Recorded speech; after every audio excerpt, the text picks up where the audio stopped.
Hey everybody, this is Elsa from northeasternpost.com and you're listening to the Voice of Northeastern Post podcast. This is episode 36 of the show that Idaho student murders updates.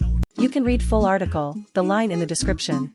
With an unexpected appearance, the mother of Idaho Murders victim Ethan Chapin stuns true crime conference. Exclusive, Ethan Chapin's mother Stacy startled a full auditorium Friday at a true crime conference when she made an emotional surprise appearance during a forensics experts session on the University of Idaho student killings. Joseph Scott Morgan, an applied forensics professor at Jacksonville State University in Alabama and the presenter of the Body Bags podcast, delivered a presentation titled The Idaho Murders, an expert forensic analysis. He talked for roughly an hour during one of 12 lectures, discussions, and seminars webcast exclusively by Fox Nation at CrimeCon 2023 in Orlando, hosted by Oxygen True Crime, based on his expertise as a forensic investigator and accessible papers in the case. The shock came at the very end. "My name is Stacy Chapin, and I'm Ethan's mother," she said after standing in line to take the microphone during the presentation's question and answer time.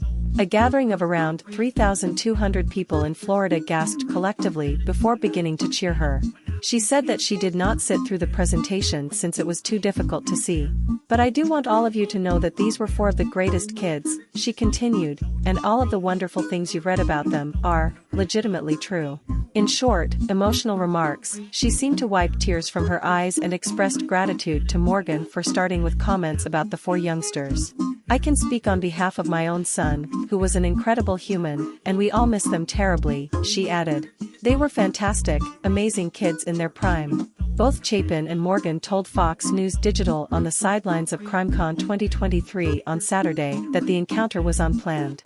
Morgan, who has been following the case for months, said he was stunned, and his first concern was if he had been courteous enough throughout his statement. He expressed relief when she realized he had showed them respect. "I knew right away that I needed to keep my mouth shut at this point, because this woman deserved a platform more than anyone else at this conference in relation to these Idaho cases," Morgan said. "It's always been a challenge for me to hear people who don't know Ethan talk about him," Chapin said. So she wanted to meet the speaker at the conclusion of his presentation.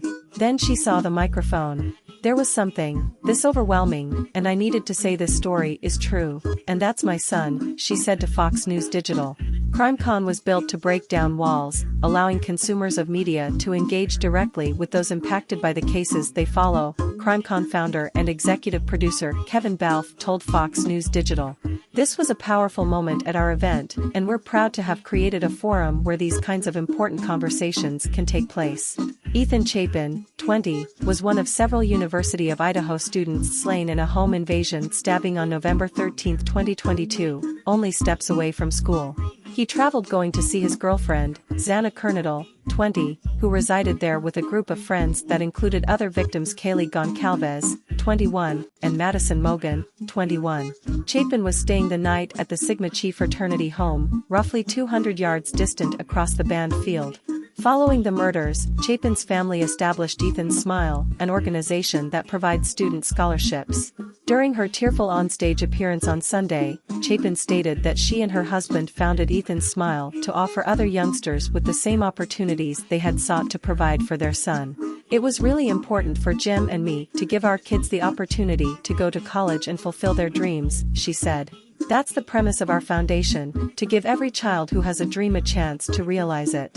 Chapin has announced plans for a fundraising event on November 13, 1 year after the assault. Over the weekend, invitations were distributed. Ethan, who was studying leisure, sport, and tourist management, turned 21 the following month. He was one of 3 children. His parents want to pay a visit to his brothers in Moscow in order to join them for their first legal beverages. Brian Koberger, a 28-year-old criminology PhD student at Washington State University 10 miles away, is accused of stabbing all 4 students to death in a 4 a.m. home invasion assault. At his arraignment in May, Judge John Judge entered a not guilty plea on his behalf. Koberger forfeited his right to a speedy trial, therefore his October trial was postponed. If convicted, he might face the death sentence.